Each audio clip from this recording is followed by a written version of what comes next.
Fala geração, eu sou a Júlia e nós estamos aqui para o primeiro episódio do Gefire Podcast. Então pega o seu fone e vem com a gente. Hoje nós vamos falar sobre a Bíblia e para isso nós temos uma convidada muito especial, alguém que sem dúvida é uma referência para todos nós e é apaixonada pela Bíblia, nossa querida pastora Enivalda. Olá pessoal, tudo bom com vocês? É um prazer estar aqui. Eu sou realmente amante da palavra de Deus, amo a Bíblia, amo conhecê-la e a Bíblia tem segredos, mistérios, ela é totalmente envolvente. Para isso eu também, além da formação que eu tenho em psicóloga, também sou bacharel em teologia pela Universidade da Flórida, justamente para poder conhecer mais sobre a palavra. E é fantástico que quanto mais nós estudamos, quanto mais você sabe, você vê que você não sabe. E essa é a importância da leitura da Bíblia, essa é a importância de nós estarmos nos aplicando, porque a Bíblia é a palavra viva, não é simplesmente um livro. Você pode ler um livro 1, 2, 3 vezes, ele sempre diz a mesma coisa. Mas quando você lê a Bíblia 1, 2, 3, 4, 5 vezes, ela nunca te mostra a mesma coisa. É fantástico. Vamos caminhar então nessa aventura de conhecer um pouco mais a Bíblia. Então, Júlia, é um prazer de estar aqui com vocês. Obrigado pelo convite. O prazer é totalmente nosso e é impossível a gente começar isso aqui sem ter a senhora com a gente.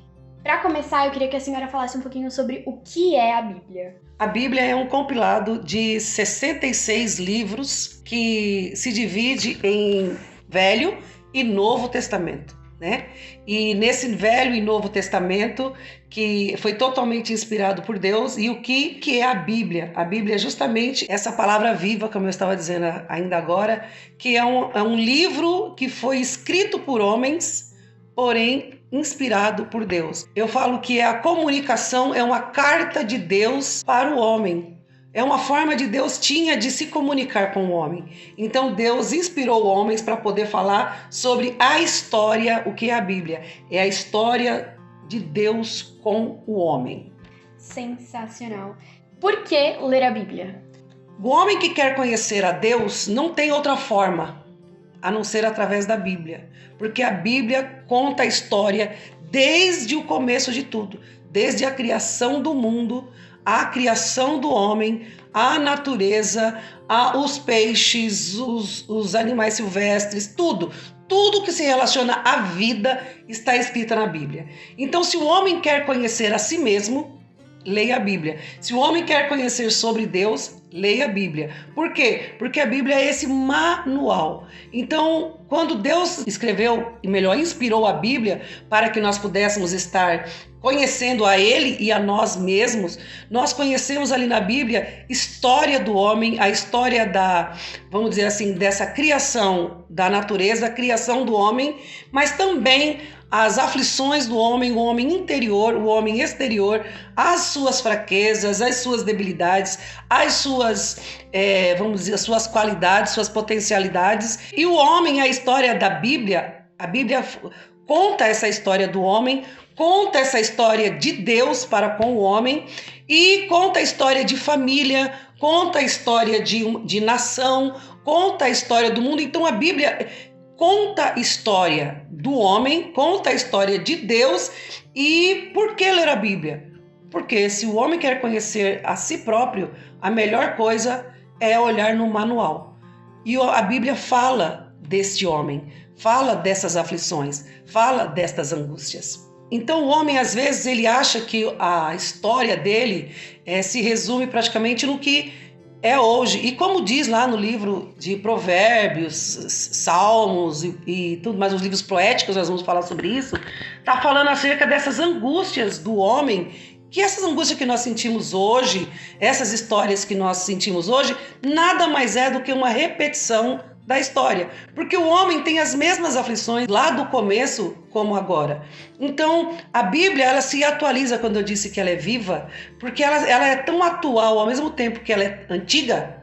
Ela é tão atual porque ela se atualiza conforme a realidade do momento, porque ela é a história do homem. Então, daqui a 20 anos, daqui a 40 anos, ela continua falando com esse mesmo homem, ainda que a sua cultura, ainda que a sua história seja diferente. Então, se o homem quer se conhecer, é necessário que ele conheça as histórias dos outros homens que já passaram por essa terra, história de nações, história de civilizações, histórias de povo, histórias de família, e nós vamos nos encontrar sempre como se nós estivéssemos vivendo a nossa história representada por alguém. Então essa é a importância de ler a Bíblia, para que o homem descubra os seus conflitos, as suas angústias, que encontre respostas para a sua própria vida. A senhora falou, né, que a Bíblia ela conta histórias. E eu, particularmente, quando li a Bíblia inteira, entendo que é de fato a história do povo de Deus como um todo, né?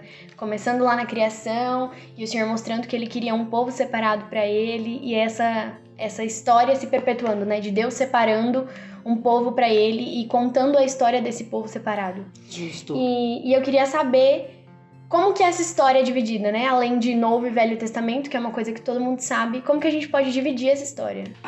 Então, a Bíblia, ela é um compilado de livros, são 66 livros, né? Que se divide entre 39 no Velho Testamento e 27 no Novo Testamento. Então, são 39 livros no Velho e 27 no Novo. Primeiro ponto, ela tem 9 grupos, vamos colocar assim, 9 grupos. O primeiro grupo ele é chamado do grupo do Pentateuco. E esse grupo do Pentateuco, que é o livro do Gênesis, Êxodo, Levítico, Números, Deuteronômio. Como você disse, é uma história, está contando a história de um povo, mas não somente de um povo, está contando a história da terra. Por sinal, porque a Bíblia começa falando, a Bíblia vai falando acerca como pano de fundo, Gênesis dá a criação do mundo, né? E vai aí dando continuidade para, no caso, a história de um povo. Primeiro começa a história de uma família, a história de um homem, de uma mulher, onde tudo começou no Gênesis, e vai continuando, e já no Êxodo já está falando da história de um povo. Então, tipo assim, Gênesis, criação do mundo. Aí depois tem o Êxodo. O Êxodo já não é mais somente a criação do mundo. Deus estava ali fazendo uma nação, um povo, separando para ele um povo. Até o livro do Êxodo, vamos dizer assim, a Bíblia está falando de um aspecto geral. E vai contando ali a história da criação, vai falando acerca do Noé, e vai contando várias histórias. Mas quando chega no Êxodo, ele separa esse povo, onde ele vai o povo para o deserto, ele promete agora uma terra para esse povo, e esse povo agora vai ter que aprender a andar como nação. E depois no livro do Levítico, ele vai dando as regras de como esse povo se constituir, se organizar, porque até então eles não eram um povo, eles eram simplesmente uma família. Porque lá no Gênesis, quando começou lá em Adão, onde foi que nasceu, vamos dizer assim, onde começou esse povo? Jacó. Jacó nada mais era do que uma família que foi para, no caso, parar no Egito, e no Egito se multiplicaram, e Deus pegou toda essa família que virou uma multidão, e agora ia transformar essa família num povo, numa nação, que no caso eram os filhos de Jacó. Só que esse povo, eles não estavam acostumados, eles não eram nação, eles eram uma família. Então, uma das coisas que aconteceu foi justamente agora estabelecer como esse povo se organizar como povo. Aí vem o livro de Levítico. No livro de Levítico, Deus vai estabelecendo leis, Deus vai estabelecendo para que eles possam se acostumar a andar como sendo um povo. Então ali tem regras, ali tem como Deus orientando como eles deveriam fazer para adorar. Ali no livro de Levíticos, Deus vai falando para o povo o que eles deveriam, o que eles não deveriam, porque estava ali constituindo um povo que até então não era um povo, era praticamente uma família. Depois vem o livro do Números. Quando chega no livro de Números, que já era uma grande multidão, ali já era praticamente um alinhamento para levá-los a entrar na terra prometida, no caso em Canaã. Veja bem, a coisa começou com uma família que virou um povo, Agora eles estavam em busca na direção de uma nação. Agora eles precisavam de um pedaço de terra no qual eles pudessem se constituir, no caso, uma nação. E essa nação iria começar efetivamente em Canaã. E no livro de Números, começou a contar esse povo, começou a fazer exército para poder tomar, no caso, esse pedaço de terra, que era lá Canaã, para que eles pudessem se tornar, então, essa nação. E quando chega, então, no livro de Deuteronômio, Deuteronômio é a recontagem do povo. Número contou o povo. Deuteronômio recontou o povo. Número, vamos dizer que é quando eles saíram do Egito, que estavam contando. Deuteronômio era quase quando eles estavam chegando já, depois, vamos supor, dos 40 anos. Já seria 2 gerações ali. Então, se nós vamos entendendo tudo isso aí do Deuteronômio de Números, Números, quando começou a contagem, era com Moisés. Deuteronômio era quando já ia passar, Moisés ia passar a liderança para Josué, e Josué ia tomar a terra, no caso, né, a terra de Canaã. Então, Deuteronômio é a recontagem dos números, ou seja, né? E quando nós vamos falando sobre isso, essa história da Bíblia, a gente vai vendo aí que é o livro do Pentateuco. O livro do Pentateuco nada mais é do que esses 5 livros, como eu falei, Gênesis, Êxodo, Levítico, Números e Deuteronômio. Quem escreveu o livro de Pentateuco? Quem escreveu o Pentateuco? Foi Moisés. Moisés escreveu o livro do Pentateuco, inspirado por Deus, né? Óbvio, porque no início no Éden, Moisés não estava lá. Quem contou para ele? Quem falou de Adão para Moisés? Quem foi? Como é que Moisés sabia de tudo aquilo, sendo que ele não estava lá? Moisés não estava lá, né? E, no entanto, o que acontece? Moisés, ele é praticamente aquele que nasceu deste povo. Então, é como se ele estivesse na frente, contando tudo o que havia acontecido com essa nação, com esse povo, desde o início. Quem contou para Moisés toda essa história? Quem contou para Moisés foi Deus, porque Deus foi aquele que falou com Moisés face a face. E aí vem o segundo, no caso o segundo grupo, que é o livro, no caso dos livros históricos. Esse grupo é composto de 12 livros que relatam toda a história, desde a entrada, ou seja, desde a conquista lá em Canaã, e aí vai contando. Então, quando chegou em Deuteronômio, foi quando Moisés morreu e passou para Josué. Agora eles estavam numa terra, se estabeleceram nessa terra, e aí começou agora a contar a história do povo. Aquele povo, aquilo que era um casal, virou uma família, essa família virou um povo, esse povo virou uma nação, e agora, a partir aqui do livro de Josué, começa a contar a história do povo. Então, aqui no livro de Josué, que esse povo que entrou na terra de Canaã já não era mais o povo que tinha saído praticamente do Egito.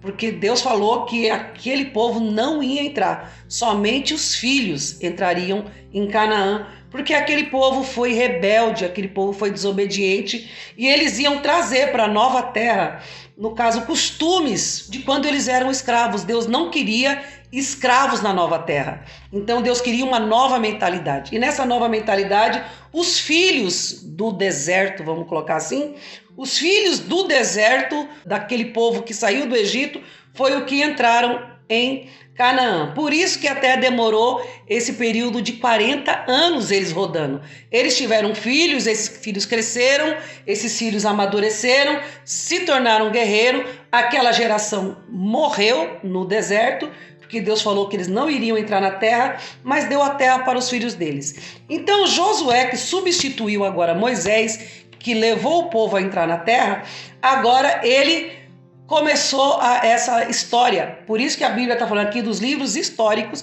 porque conta agora a história desta nação. Certo. A senhora falou que é a história de um casal que se tornou uma família, que se tornou um povo e uma nação. Como essa nação ela era intitulada? Tá, isso. Muito boa pergunta, Júlia. Você é uma menina muito inteligente.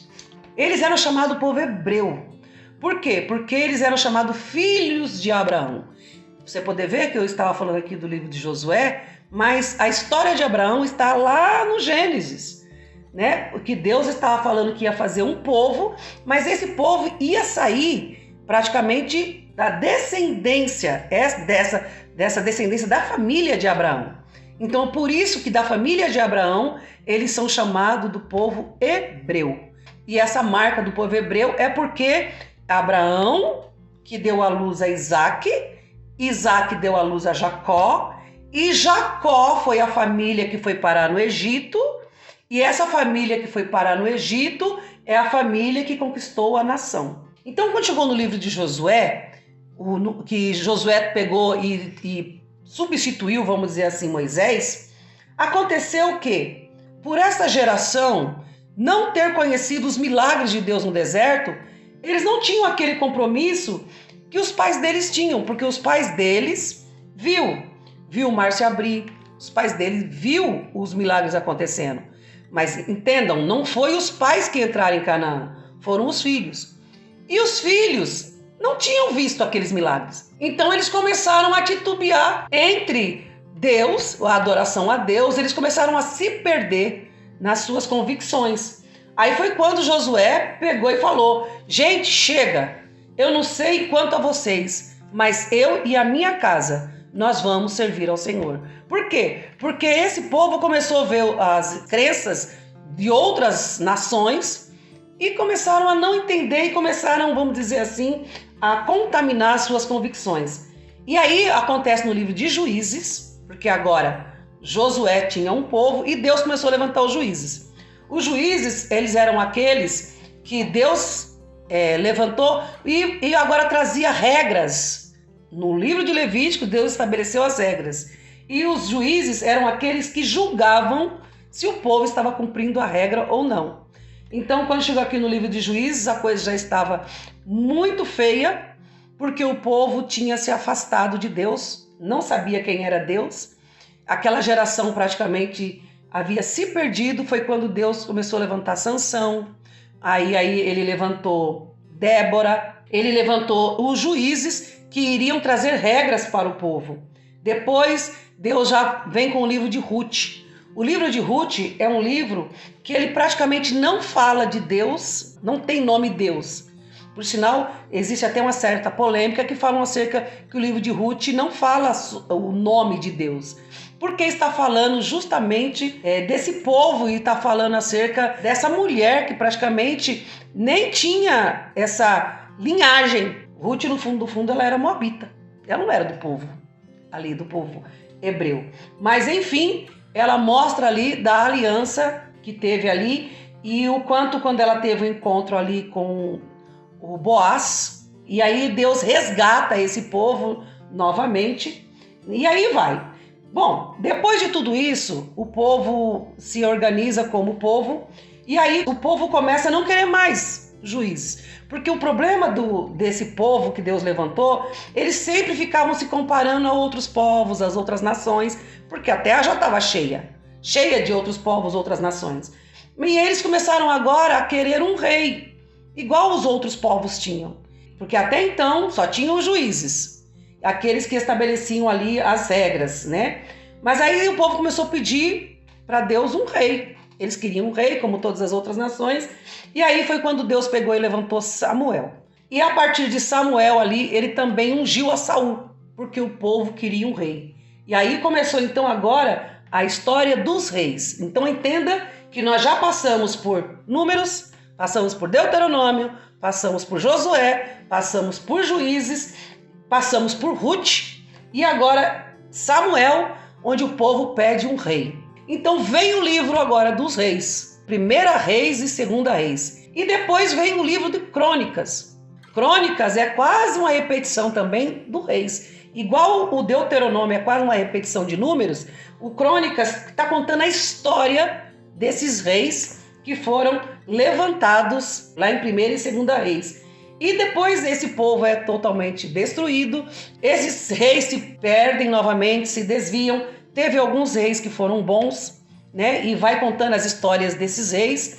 Vejam bem, a gente começou a história dizendo: era um casal que virou uma família, que virou um povo, que virou uma nação que virou praticamente um reinado, tá entendendo? Porque agora tinha rei, o povo que tinha inveja dos outros povos. Esses reis conduziram o povo de forma errada, teve reis bons e teve reis ruins. Mas esse povo foi tomado por várias vezes por conta de desobediência. E aí Deus foi levantando também homens, no caso igual Esdras. Homens que eles eram homens praticamente comuns, mas eles amavam ali aquele povo. E aí vem Esdras, e aí vem Neemias.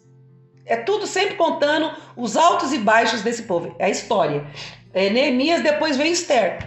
Quando chega no livro de Esther, agora já está falando de um povo totalmente formado, e esse povo formado novamente foi, vamos dizer assim, aprisionado. Todas as vezes que eles desobedeciam a Deus, eles perdiam as batalhas, eram levados como escravos, eles sofriam, e nessa época eles estavam como escravos, né? E Esther era uma escrava, e ela foi levantada como uma mulher que ela ia trazer salvação para o povo, ou seja, Deus ia novamente tirar o povo daquele cativeiro, daquela escravidão. Aí Deus levanta então Esther, e aí Esther vem e casa com Assuero. E aí uma nova história começa através de Esther. E os livros históricos acabam ali em Esther, que está contando a história de um povo. Depois disso, entram os livros que são chamados livros poéticos. Eles não falam acerca da história de um povo, mas eles falam sobre a história da vida. Eles falam sobre a vida. E aí vem com Jó. Jó, com todo aquele questionamento, o que é a vida? A vida é tristeza, a vida é alegria, a vida é conquista, a vida é perda. E aí nós vamos para o livro de Salmos, e no livro de Salmos vai falando de toda aquela inspiração através de Davi, a pessoa que mais escreveu ali foi inspirado em Salmos, e ele vai falando acerca da adoração. É muito falando do pessoal. Já não está falando muito de um povo, está falando da vida individual, da individualidade de cada um, como a pessoa descobriu o sentido da vida. Então, no livro de Jó, já vem falando dessas angústias. No livro de Salmos, vai falando acerca desse mundo, vamos dizer assim, de intimidade com Deus, vamos chamar assim, de um mundo mais conectado, mas a pessoa, não a nação, nem um povo. Está falando de individualidade. E aí vai para o livro de Provérbios, falando agora da vida, e continua com o livro de Eclesiastes, e encerra os livros poéticos com o livro de Cantares. Então, quando você vê esses livros aqui, você percebe que ele não fala muito da história do povo, mas está falando acerca de, vamos dizer que é uma viagem para dentro da gente mesmo. São livros mais reflexivos, livros que nos faz olhar para dentro do nosso interior, quem somos nós, por que estamos aqui, a vida vale a pena, quem é Deus. É como se, então, a gente saísse de um macro, né, da história da criação, do povo, da nação, e começasse a olhar para o individual de cada um, para que cada um fosse formado no seu individual. Muito bom, isso mesmo. Você realmente, se você prestar atenção, veio de uma linha crescente. Um casal, uma família, um povo, uma nação. Depois que eles se tornam nação, depois que eles se tornam macro, agora Deus fala, agora volta para dentro de si mesmo. E agora começa a olhar para dentro de si e fazer o homem se encontrar com ele mesmo. Por isso que é chamado de poéticos, porque fala sobre a vida, mas não é mais a vida em grupo, a vida individual e como que o indivíduo se vê no coletivo. Muito bem, você colocou muito bem. Depois vem os profetas maiores. Por que que eles são chamados maiores? Não é questão de hierarquia, de categoria, não. É porque eles foram usados mais tempo, com mais profecias. Então, eles participaram muito mais, vamos dizer assim, da história desse povo, sendo boca de Deus na terra. Então nesses nós temos aí o Isaías, Jeremias, Lamentações, Ezequiel e Daniel. Se você prestar atenção, no Jeremias, Lamentações, Ezequiel, Daniel, eles vai falando acerca desse povo que eles estavam novamente escravos. Veja bem que eles ficavam livres, viravam escravos. Eram livres e viravam escravos. E aqui no livro de Isaías foi um livro muito usado para poder falar sobre o Messias. Então aqui Deus já estava fazendo alusão ali ao Messias que estava chegando, a Jesus que já estava para chegar. E ali cita muito, Isaías fala muito de Jesus, né? E já no livro de Jeremias, Lamentações, Ezequiel e Daniel, o povo estava novamente preso. E Deus levantava esses profetas agora para poder falar com o povo. O profeta agora era a boca de Deus com o povo. E os profetas menores? Os profetas menores não era porque eles eram menores, porque eles vão dizer que eles falaram menos. Se você for ver esses livros, são tudo livros menores, comparado ao livro de Daniel, comparado ao nível também de revelação. Inclusive, no livro de Daniel, ele é citado por várias vezes no Apocalipse, né? Então, os livros não é que eles são maiores porque foram hierarquicamente melhores, não. Mas é porque eles profetizaram mais, falaram mais. Eles trouxeram muito mais palavras proféticas do que os demais. E os profetas menores, que aí ficou Oséias, Joel, Amós, Obadias, Jonas, Miqueias, Naum, Abacuque, Sofonias, Ageu, Zacarias e Malaquias. Então você vê que são livros muito pequenininhos. Tem livros até que a gente mal tem 1, 2, 3 páginas que você não consegue achar na Bíblia. Porque é tão pouquinho, eles foram profetas, mas falaram pouco, não profetizaram tanto. Por isso que são chamados de profetas menores. Então a Bíblia aí acaba aqui, no caso, no livro de Malaquias, e nesse livro de Malaquias se encerra aí o Velho Testamento. E agora vai começar o Novo Testamento. Então, quando fala aqui dos Novo Testamento, como é que abre aqui o Novo Testamento? Entre o período de Malaquias, que é o Velho Testamento, até o Novo Testamento, Deus não mandou profeta, nem maior e nem menor, para não falar nada durante o período de 400 anos. Esse tempo é chamado o tempo do silêncio. Então, durante 400 anos, Deus não falou através de profeta nenhum. Deus se calou. E ele fecha o livro de Malaquias dizendo justamente isso: não vou mandar mais profeta, acabou. E ali ele falou o seguinte: o próximo profeta que eu vou mandar é para falar, para cumprir a minha promessa, que é o Messias vindo. Então o que acontece? Nesse período de 400 anos, de Malaquias até os 4 evangelhos que abrem o Novo Testamento, esse período de silêncio abre o Novo Testamento, vamos dizer assim, falando sobre o nascimento de João Batista. E o nascimento de João Batista, que é muito claro, falando no livro de Lucas, fala muito, nos outros livros também fala, mas o livro de Lucas cita João Batista chegando, porque João Batista antecedeu a vinda do Messias, ele veio para falar sobre o cumprimento da promessa.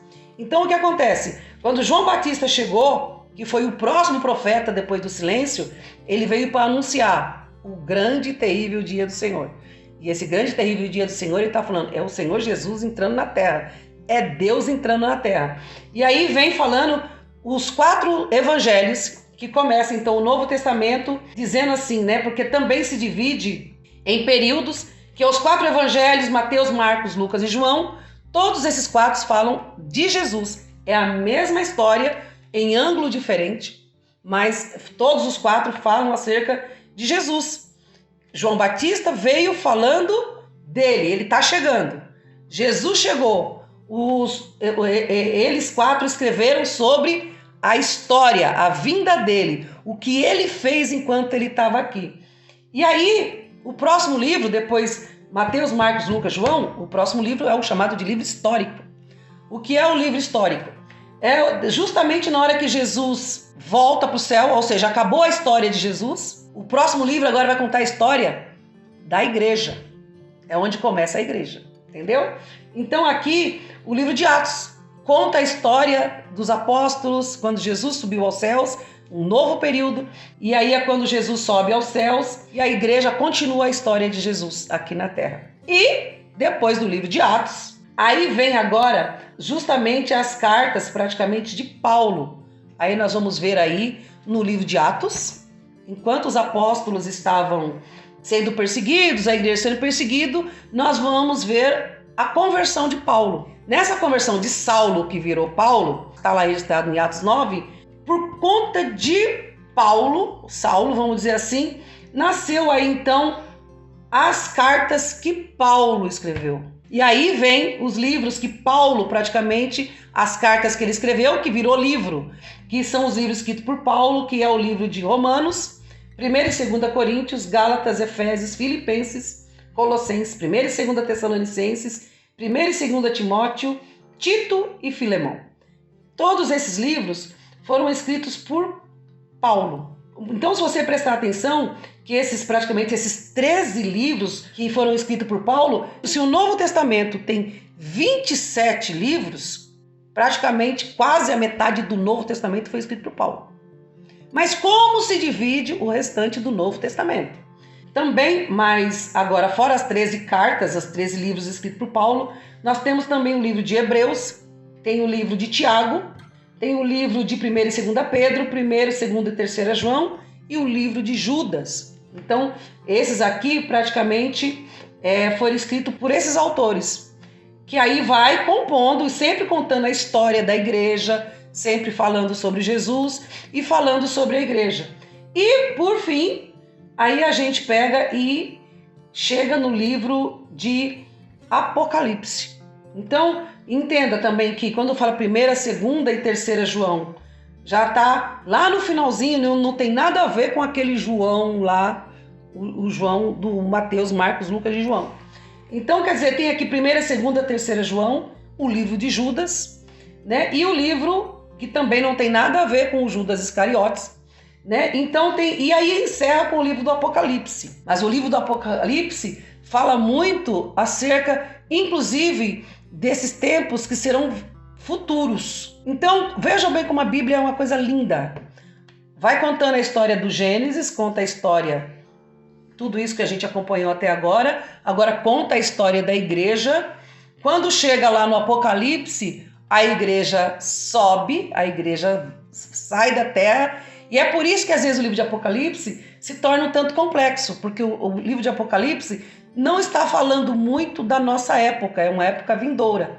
Aí vai falando aquelas linguagens simbólicas que a gente não entende muito, porque quem escreveu foi João, né? O apóstolo João, ele escreveu lá na ilha de Patmos, ele estava preso. Por sinal, o João, ele foi sentenciado à morte, no caso seria um dos mártires, e ele foi mergulhado, segundo a história, os históricos, ele foi mergulhado num tacho de óleo quente e ele não morreu. E é interessante que quando o Senhor Jesus falou o seguinte, quem é que praticamente não vai praticamente experimentar a morte, isso ou aquilo, o Senhor Jesus que isso não compete, né? Mas João foi mergulhado num tacho de óleo quente, fervendo, e ele não morreu. E ele ficou preso na ilha de Patmos em torno mais ou menos de 100 anos. E foi nessa época aí que ele escreveu o Apocalipse, onde ele teve essas revelações. Mas aquilo que ele via eram símbolos. Porque como é que a gente vai conseguir entender o dragão que sobe, a besta, os chifres? O que é isso? Que eu falo que não existe ninguém que conseguiria fazer uma coisa mais ficção do que Apocalipse. Mas o que ele efetivamente estava vendo? O que ele estava enxergando? Isso é para a gente poder pensar. Com certeza ele estava vendo muitas coisas que eram lá do futuro. A tecnologia, com certeza ele viu as bombas nucleares, mas como ele conseguiria traduzir isso se a mente dele, a limitada para aquela época, ele não conseguiria entender. Ele fala acerca da besta, ele fala de números. Nós estamos vivendo hoje a época da tecnologia, os números gritando, falando alto. Hoje quem manda é os números, tudo é número, tudo é número. Do que João estava querendo dizer, e eu acho que ele não conseguiu, explicar, porque ele não conseguia entender o que é um carro. O que é um carro? Se ele nunca tinha visto um carro. Mas ele viu um negócio que soltava fogo. O que é isso? Então ele pegou em uma carruagem. Como é que ele podia dizer o que era carro se ele nunca viu carro?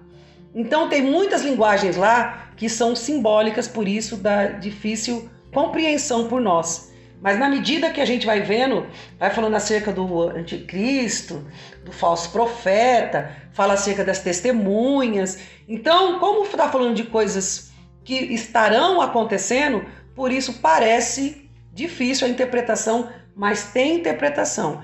E ele vai falando desses tempos proféticos, né? Então, Uma pessoa nunca deve começar a ler a Bíblia pelo Apocalipse. Nunca, nunca. Não deve fazer um negócio desse. A melhor forma de uma pessoa que nunca leu a Bíblia seria compreender pelo menos o Novo Testamento. Se ela vai fazer uma leitura sozinha. Agora, se ela está fazendo uma leitura direcionada, igual nós estamos fazendo essa leitura, então não tem problema. Por quê? Porque está havendo uma explicação sobre o que está acontecendo. Senão a pessoa não vai conseguir entender. Ela fala, como assim? Senão ela vai ver a Bíblia somente como um livro de história. E ali a Bíblia não é só um livro de história, é um livro histórico. Então existe tem toda uma trama, é como se fosse uma saga por trás, um negócio, tipo assim, um negócio de quero mais, o que isso quer dizer, uma interpretação. E se não tiver essas explicações, a pessoa pode se perder. Então, se a pessoa vai ler a Bíblia simplesmente sozinha, sem explicação, a melhor forma seria ela começar por Jesus e depois ela ir lá para o Velho Testamento. Mas como nós estamos fazendo a leitura direcionada, então, e a gente pode comentar e fazer a pergunta, então vale a pena então começar no Gênesis e aí é bem-vindo. Ou seja, tanto faz começando pelo Novo ou pelo Velho Testamento, a melhor coisa é ler a Bíblia. Sensacional, né? Eu tô aqui com a minha cabeça explodindo com esse tanto de informação e pensando, meu Deus! Mas enquanto a senhora tava falando, uma coisa que eu percebi, que esse panorama geral eu acho que vai ajudar muito a gente a compreender melhor os livros, né? Tanto é que é o primeiro episódio esse, e esse panorama geral eu acredito que pode ajudar muito a gente, porque entender como que tá acontecendo as coisas, e aí entra exatamente naquilo que a senhora falou, às vezes é uma parada muito difícil de entender, de você ficar, meu Deus, o que é isso? Então tendo esse panorama geral do que tá acontecendo, do que vai acontecer, ajuda pra caramba. E uma coisa, né, que a senhora falou, é sempre bom começar, se estiver lendo sozinho começar com o Novo Testamento, mas como a gente tá em uma leitura direcionada, lendo todo mundo junto, com materiais e oportunidade para perguntar e tudo mais. Mas eu queria saber, qual que é a versão que a senhora indica, né? Porque tem umas versões que a gente lê e fica, meu Deus, o que significa isso? O que isso quer dizer? Então eu percebo que é uma dúvida que nós temos enquanto geração, é entender de fato o que está dizendo. Então, qual versão que a senhora indica? Por que tem tantas versões? E também, talvez, como que eu interpreto aquilo que eu tô lendo de forma correta? Se eu busco um dicionário, algum material, dou um Google, quais são os riscos de dar um Google e ter que tomar todos esses cuidados? Independente da versão, é importante ler. Agora, para aquele que é novinho ainda no aspecto, não tem ainda aquela familiaridade com a Bíblia, a melhor forma é a pessoa ler na linguagem de hoje. Porque ela é bem... quando falo na linguagem de hoje, ela já está bem, vamos dizer assim, na linguagem atualizada. Mas, ainda que seja na linguagem de hoje, que não é a linguagem original, às vezes, para quem não tem nada, ajuda. Mas, às vezes, a linguagem de hoje, dependendo do que a pessoa está querendo descobrir, ela se torna um pouco vaga. Por conta dessa nossa atualização, essa forma nossa de falar, né? Então, tem coisas que, se você ler na versão original, não está falando efetivamente aquele sentido. Mas quando a Bíblia foi traduzida, a pessoa que achou aquilo que mais se aproxima disso, a pessoa acha uma palavra similar na linguagem dela. Igual aconteceu com o João, ele fala, peraí, o pessoal não entende o que é uma taça. Aí a pessoa escreve que é um copo. Mas não era um copo, era uma taça, vamos dizer assim.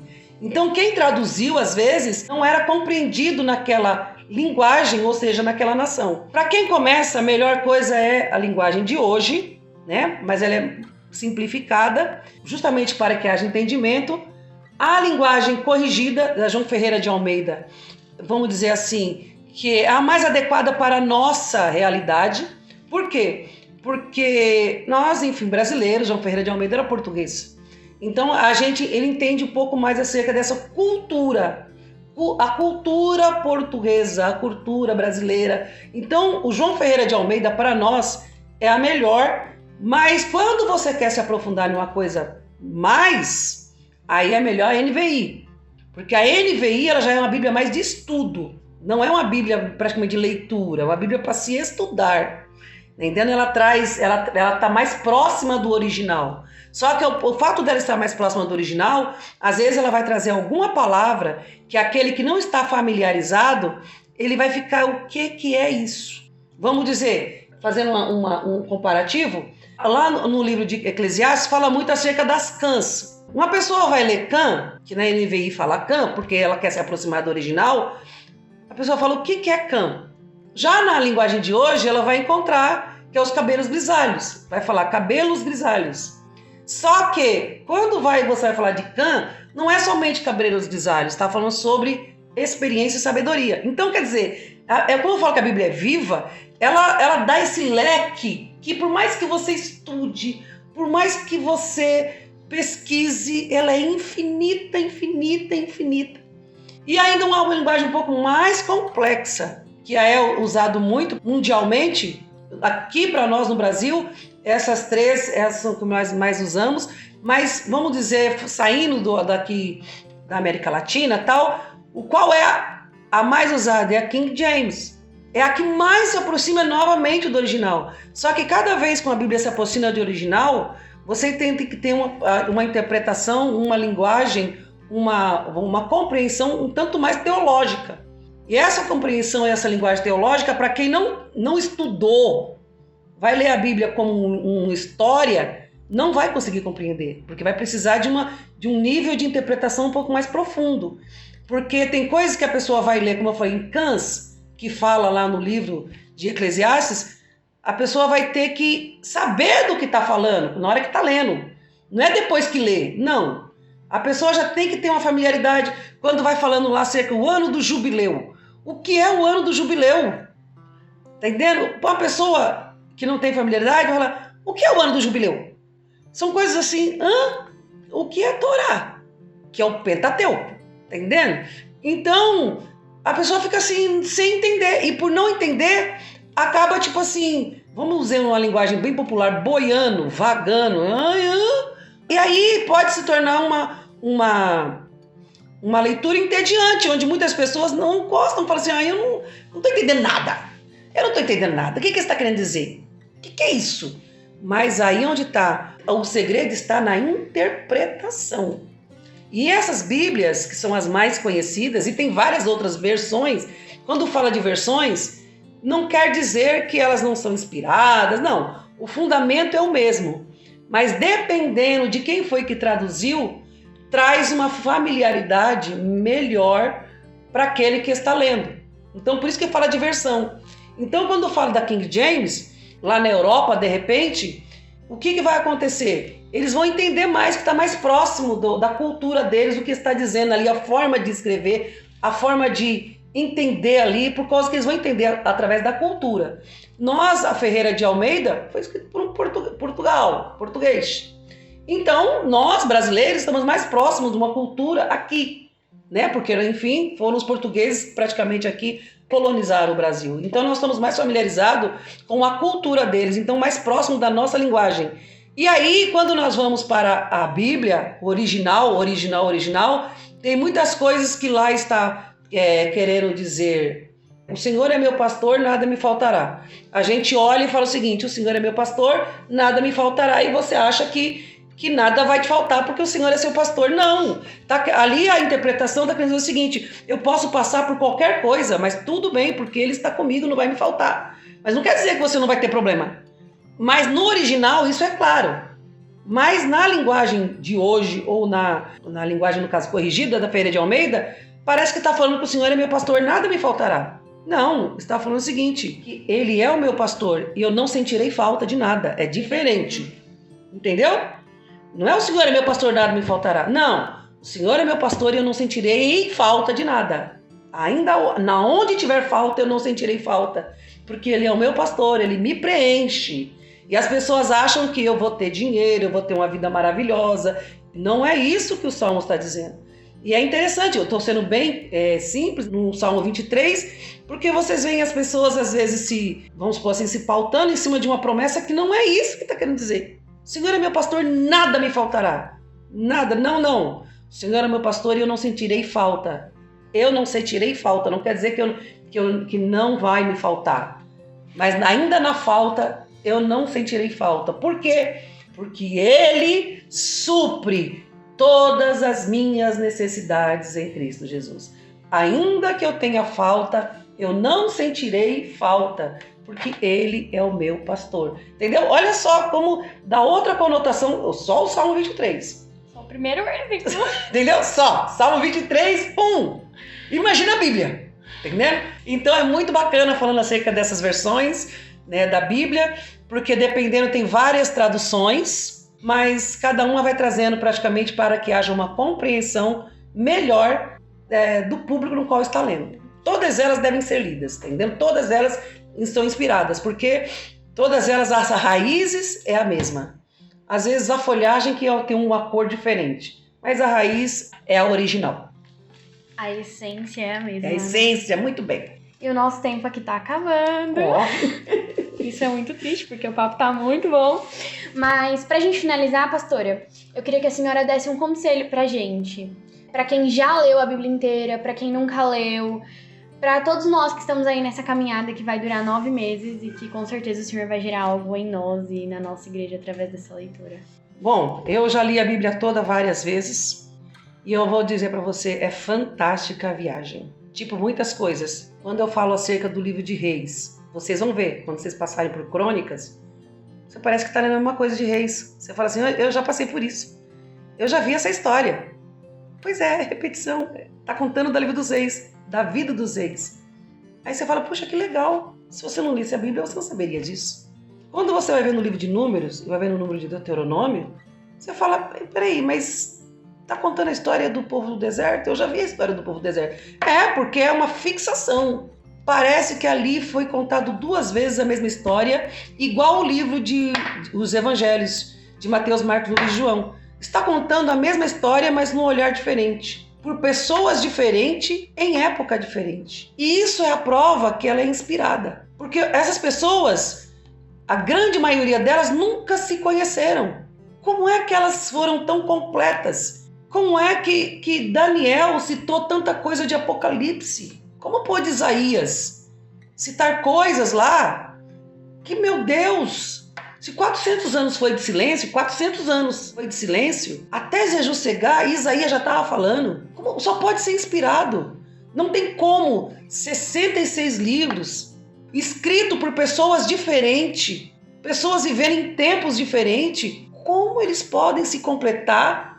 Como se nós estivéssemos escrevendo numa mesa redonda. Parece que a Bíblia foi escrita numa mesa redonda, no qual, igual eu estou com você aqui, e parece que nós estamos discutindo sobre um texto e vamos escrever sobre ele. Vamos escrever sobre a vida? Então, o que você acha? Então, eu faço essa parte. Você faz aquilo, você faz, tá bom? Vamos fazer aqui um trabalho em grupo e nós vamos escrever a Bíblia. Não. Os anos escritos, as pessoas, as épocas, nada a ver um com o outro.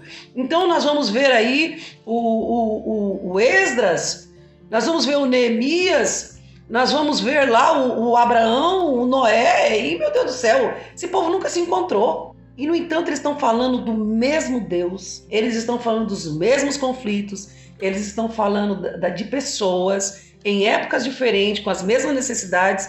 Se a Bíblia fosse escrita hoje, tanto, um outro detalhe muito bacana, o livro de Atos, se você prestar atenção, ele acaba como não acaba. Ele não tem igual os demais, que acabou. Não, o livro de Atos ele termina assim, como que tem uma continuidade, ele acaba meio sem eira, sem beira. Como que acaba assim? Porque a história não acabou exatamente. Se a Bíblia tivesse continuado sendo escrita, nós estaríamos continuando o livro de Atos, contando a igreja, contando, por sinal, o Apocalipse, quando fala lá da igreja, das 7 igrejas da Ásia, está falando justamente dessa nossa época. Está falando da igreja da Reforma, está falando de Lutero, está falando tudo isso. E como é que João podia saber disso? Como é que João podia falar da Reforma? Como é que João saberia a igreja que se prostituiu? Só pode ser Deus. Porque ele está falando agora aqui da nossa época, quando falando de Lutero, a igreja, tal, e vai falando da igreja fria, e está falando de épocas. Está falando acerca, quando retrata lá das 7 igrejas da Ásia, apesar de estar falando de igrejas fixas, mas não está falando de igrejas fixas, está falando de épocas. Quando vai falando lá dos livros, quando fala tipo de Esmirna, está falando da época dos mártires. Então é muito lindo, você fala, peraí, eu estou lendo a Bíblia como um livro histórico, como um livro de história, que está contando acerca, estou falando do Apocalipse, como as 7 igrejas da Ásia. As 7 igrejas da Ásia, que existiu as igrejas da Ásia, elas não estão falando somente de Pérgamo. Quando fala da igreja de Pérgamo, foi quando a época da imprensa, não existia papel. Pérgamo está falando de épocas. Meu Deus, João estava falando acerca de livro. João estava falando, porque antes tinha papiro. João estava falando acerca da época da imprensa. E era a época de Pérgamo, de Esmirna, a época dos mártires. Laodiceia é a nossa época que nós estamos vivendo agora. Aí você fala, uau, como entender isso? Aí você viaja. Agora, como é que a gente descobre isso? Na sede, na vontade de aprender, na vontade de ler. Então aquele que leu, não existe fim, lê de novo, e lê de novo, e lê de novo, e lê de novo, porque cada vez que lê você vai descobrir coisa. E é uma coisa muito louca, porque por mais que leia, você fala, meu Deus, eu passei por isso e eu não vi. Como é que eu não percebi isso? Como é que eu não vi isso? Na leitura, de uma dessas leituras nossas de programa de Bíblia, quem é que não sabe, gente, Provérbios 6? Entendendo? Vai ter com a formiga preguiçosa. Né? Porque, enfim, porque ela não precisa de chefe, né? Eu falei assim, e ela sabe o que tem que fazer. Vai ter com a formiga preguiçosa. Você acredita? Olha que eu já li a Bíblia. Mas nessa última leitura que eu fiz com vocês, então eu falei assim, quando eu falei, vai ter com a formiga, saltou aos meus olhos assim, na hora que eu tava lendo. Na hora que eu já li, sei de cor, as musiquinhas, né? 2000 Guida. Tem a musiquinha da formiguinha, né? E eu soltou os meus olhos e falou assim, esse é o caminho da prosperidade. Como assim? Porque o que é o preguiçoso? Olha o que Deus falou naquela hora que eu tava lendo. O preguiçoso não é aquele que não trabalha. Porque existem muitos preguiçosos que têm um emprego. Ele trabalha, mas ainda assim ele é preguiçoso. E ele assim ele vai ser pobre. Porque não é o fato de trabalhar ou não trabalhar. Qual é a diferença da formiga? Falando, presta atenção na formiga, que não tem chefe. Deus está falando o seguinte, que aquele que não é preguiçoso é aquele que sabe o que tem que fazer, levanta e faz sem ninguém mandar. Esse é um princípio de prosperidade. Falei, uau! Então tem muita gente que trabalha e é preguiçoso, só está trabalhando por causa do dinheiro. Porque se tivesse dinheiro, parava de trabalhar. Isso é preguiçoso. Falei, uau!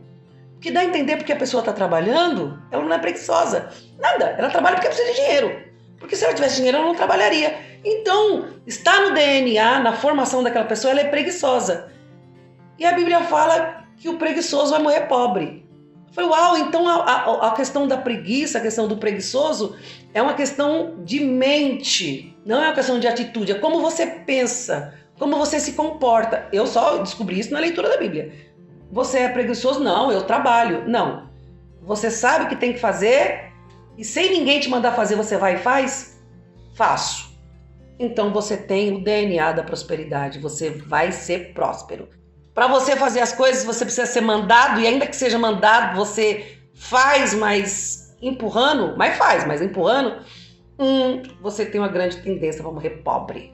Então aí vem uma questão de mindset, de mudança de mente, falar o seguinte, como eu penso, como eu sou, num versículo tão pequenininho, falei do Salmos 23 e agora estou falando do Provérbio 6. Você fala assim, uau, quem eu sou? Eu sou o preguiçoso? Não sei. Como é que você pensa? Como é que você se comporta? E isso foi o quê? Na leitura da Bíblia. E me saltou aos olhos. Eu falei, meu Deus, eu sei isso de cor. Eu sei isso de cor, como é que eu nunca prestei atenção? Porque a Bíblia é viva. E ela se manifestou diante dos meus olhos. Foi mais ou menos isso. Ela se manifestou diante dos meus olhos. E tantas outras. Eu estou contando a experiência de Provérbios 6, que aconteceu isso na última leitura, que eu entendi que atrás desse versículo tinha um princípio. E não era um princípio, falando das versões, vai ter com a formiga o preguiçoso. O que é isso? O que é vai ter com a formiga? Está falando, observa a formiga, que ela trabalha sem precisar de chefe. Para você trabalhar você precisa de chefe? Então presta atenção na formiga, que ela não tem chefe. E é por isso que ela é próspera. Ela é sábia. Presta atenção e faça igual ela. Porque se você precisar de chefe, você é preguiçoso. Se você não precisa de chefe, você não é preguiçoso. E se você não é preguiçoso, a prosperidade estará em você. E se você for preguiçoso, a pobreza estará com você. Então, é muito lindo ler a Bíblia, ler a Bíblia, ler a Bíblia, voltar a ler a Bíblia. Como eu falei, já li várias vezes. Cada vez me saltou coisas diferentes. Leio de novo e continuo lendo. Mas certas compreensões você só tem na medida que não somente você lê, mas você estuda. Entendeu? Você procura saber. E aí é por aí. Então leiam a Bíblia. Lá em Gênesis 2, que fala, porque o Senhor Deus ainda não tinha feito chover sobre a terra e também não havia nenhum homem para cultivar o solo. Que ele tá falando porque que não tinha arbusto, né? E aí eu falei, caraca, tem duas chaves incríveis aqui. Exato. Por que não tinha arbusto? Porque o Senhor não tinha feito chover, porque não tinha ninguém trabalhando pra terra. Exatamente. Falei, caraca, isso faz muito sentido porque a gente vai viver nesses 9 meses. Porque Muito o Senhor bom. vai fazer chover, mas a obrigação de cultivar em nós esse período de leitura é completamente nossa. Não é muito 10? Você é vai ver. sensacional. Isso é porque você está falando de Gênesis, hein? Você imagina até chegar em Apocalipse. Tá entendendo? Então, o conselho que eu dou é: não leia por ler. Leia tentando compreender. E naquilo que não conseguir compreender, pergunte. Então, esse grupo, eu vejo que é para que vocês possam compartilhar, igual você está fazendo comigo. Olha, eu vi isso. O outro fala, eu vi aquilo. Eu percebi isso. Aí, de repente, você fala assim, mas como é? Onde você viu isso que eu não vi? Aí você começa a enxergar pelos olhos do outro. Você fala, puxa, que legal, eu não tinha prestado atenção. Mas nisso eu estou querendo dizer isso. Eu estou falando de princípios. Princípios. Princípios que regem a nossa vida. Que quando você descobre, você fala assim, uau, eu estava preso na minha ignorância. Ou seja, na minha falta de, não é nem de conhecimento, mas de discernimento. Deus estava falando isso o tempo todo e eu não sabia, sendo que eu leio a Bíblia. Só que enquanto nós estamos num grupo lendo a Bíblia, vem assim uma revelação para você, vem uma revelação para mim, na medida que compartilha no grupo, aí a Bíblia começa a saltar, ela começa, como falou, ter vida própria e saltar nos olhos de todo mundo, como diz a própria Bíblia, né? Que rios de água viva salta, ele salta de dentro de nós. Como assim? O que é isso? É uma água em movimento, água em movimento. Então a palavra de Deus nos traz essa motivação, nos traz esse movimento, chega a ser até às vezes uma agitação, uma empolgação, que você fica assim, uau, nossa, isso é muito 10. E um vai contagiando o outro, e é muito legal o tipo que você acabou de falar, e vai ter várias, eu tenho várias e várias, vamos dizer assim, experiências dessas leituras. E outra coisa que eu tô vendo ali, a sua, marcar. Então, cada vez que eu leio a Bíblia, eu não leio a mesma. Eu também não. Você também não, né? Eu não leio a mesma. Eu pego uma Bíblia nova, tá entendendo? Só que a Bíblia que eu li, aquilo é ouro, porque ali tá cheio de anotação, entendeu? Ali eu faço rabisco, eu pinto e coloco do lado, e faço anotações assim no rodapé, faço anotações do lado. Quando eu vou ler novamente aquela Bíblia, é muito lindo, porque eu falo assim, nossa, uau, quanta coisa. Só que quando eu for ler novamente, provavelmente não é aquele texto que eu grifei, que eu marquei, que saltou aos meus olhos, vai ser outro texto. Então, para cada leitura, uma Bíblia. E para cada uma Bíblia daquele ano, uma história. Porque nós não somos o mesmo de um ano para o outro. Nós mudamos. E a maneira de nós olharmos também se torna diferente. É por isso que a Bíblia é viva. Eu tenho uma das nossas leituras que a gente fez aqui. Essa Bíblia é ouro para mim. Porque chegou no final da leitura, Deus me deu um sonho. E esse sonho foi um sonho assim, muito profético. E eu acordei, eu falei, eu preciso escrever, e eu vou escrever na Bíblia. Eu vou escrever porque isso aqui vai fazer parte da minha Bíblia. Ou seja, tem um livro lá da Segundo Genivalda. A página em branco do fundo, da última página daquele ano, eu escrevi um sonho que eu tive, que agora eu lembro partes do sonho. Mas quando eu quiser ver novamente, lembrar do sonho na íntegra, ele está escrito na minha Bíblia, porque na minha Bíblia existiu vamos dizer, uma página muito importante sobre eu mesma, que foi uma revelação assim dos céus. Eu sonhei que eu eu tinha chegado no céu e o céu tinha alas. E um anjo me conduzia e falava o seguinte: estávamos todos vestidos de aventais brancos, bem legal. Eu estava na leitura da Bíblia, estavam todos nós vestidos de aventais brancos. E ele chegava e falava assim: a sua ala é essa aqui, a sua ala é de cura. Como se no céu tivesse ala de cura, ala de não sei do que, ala de não sei do que. Como se estivesse no hospital, aquele lugar onde eu chegava, e o anjo falava assim: ó, você vai trabalhar nessa ala. E eu estava de um avental branco. E esses anjos também tinham um avental branco, como se eles fossem médicos. Eu falei: eu já entendi, eu vou trabalhar na alma. E é o que eu faço, eu trabalho na transformação de alma, de comportamento. Eu trabalho de dentro para fora, não de fora para dentro. Então, só que esse sonho está nessa Bíblia, né? E essa Bíblia aí, ela é ouro, porque é a minha história, né? Enfim, então eu tô vendo a sua Bíblia aí toda anotada, e a minha também é toda pintada, anotada, rabiscada, ninguém entenderia, mas quando aquilo para mim foi revelação, foi um dia após outro. E teve um outro ano também, quando eu li a Bíblia, eu li a Bíblia numa forma de voto. Foi diferente também. Cada ano foi de uma forma. Mas naquele ano, eu lembro que Deus falou para mim assim: eu quero um jejum. Eu falei: eu quero ir mais fundo, eu quero mais, eu quero mais. Ele falou: eu quero um jejum. Eu falei: mas eu vou oferecer o quê? Se você me pedir dinheiro, eu já dei carro, já dei dinheiro, eu já dei todo o dinheiro do INSS, quando eu tinha feito uma cirurgia, foi muito dinheiro. Dei tudo de oferta. Se o senhor me pedir dinheiro, né, para mim, o senhor sabe que eu dou. Ficar sem comer, também eu faço. O que é que o senhor quer? Ele falou: algo te custe.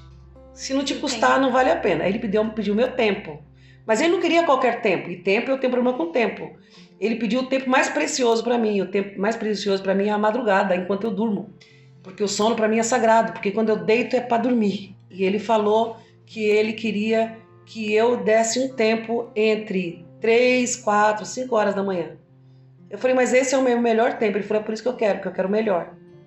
E aí, ele usou o termo também, testou de novo: mas nem uma hora podeis orar comigo? Ele falou: eu quero 1 hora da sua noite, não do seu dia. Eu quero não somente o seu tempo, eu quero o seu sono. Aí eu peguei e fui, na minha leitura, numa dessas leituras, colocava o relógio para despertar, 3, 4 horas da manhã, e acordava, para poder ficar acordada, porque eu tinha que ficar acordada. Mas como é que eu vou ficar acordada se eu estou com sono? Aí ele falou o seguinte: pode fazer o que você quiser, eu só quero que você esteja acordada, não é para você ficar orando. Se você fechar o olho, você vai dormir. Exatamente. Se você falar alto, você vai acordar todo mundo. Então, eu quero 1 hora de você acordada. Então eu vou fazer a leitura da Bíblia nesse período dele, tudo bem. E eu comecei a ler, fazer a leitura da Bíblia. Aí eu falei para ele assim: quanto tempo o senhor quer desse propósito? Ele falou: até você acabar de ler a Bíblia. Leia a Bíblia toda. Quando você lê toda a Bíblia, o seu tempo encerra. Esse é o tempo que eu quero. Leia a Bíblia toda. Aí eu comecei no projeto de ler a Bíblia toda de madrugada. Foi a partir daí que eu passei a usar óculos, porque eu tive problema com a minha visão, entendeu? Eu forcei a vista. E hoje eu tenho óculos, mas eu tô igual a Jacó, eu tenho a marca de que eu li a Bíblia. Mas não li só a Bíblia, eu ofereci como sacrifício. Entendeu? Foi uma época muito especial. Então, as pessoas podem não somente ler a Bíblia, elas podem dar um significado para essa leitura da Bíblia. Ir mais além, ir mais profundo. Aí o negócio, como eu falo, então eu tenho sonho, eu tenho a minha visão, que foi danificada porque eu fiquei lendo a Bíblia de madrugada. Eu não falo para ninguém fazer isso, entendeu? Mas Deus me pediu e eu fiz, e eu não me arrependo, porque cada vez que eu me vejo de óculos, eu não só uso óculos, eu tenho uma marca, igual Jacó teve uma marca quando lutou com um anjo. É isso aí. Gente, se você não prestou atenção, principalmente nesse final, que tá muito precioso e cheio de muitas dicas práticas para esse tempo de leitura, volta aí um pouquinho e ouça de novo e anote essas dicas, sabe? De começar com uma Bíblia nova, de separar um tempo para isso, de estudar aquilo que você não entendeu, de perguntar no grupo. Olhe essas dicas e leve elas a sério, porque com certeza vai fazer do nosso período de leitura um período muito mais produtivo. Pastora, muito obrigada, foi um prazer, tô saindo daqui com a minha cabeça assim explodindo de tanta informação boa e eu tenho certeza que todo mundo que ouvir esse podcast também vai sair assim. Obrigada, porque como a senhora disse, o seu tempo é precioso. E a senhora disponibilizou um bom tempo para nós. Então, obrigada por isso, obrigada por compartilhar o seu coração, suas experiências e nos ensinar com tanto amor. A senhora quer falar mais alguma coisa para encerrar? Eu quero agradecer, porque para mim é uma honra fazer sempre parte da história. É uma das coisas que eu costumo dizer, eu amo estar viva, porque a vida para mim vale a pena ser vivida. E principalmente quando eu faço parte da história de pessoas.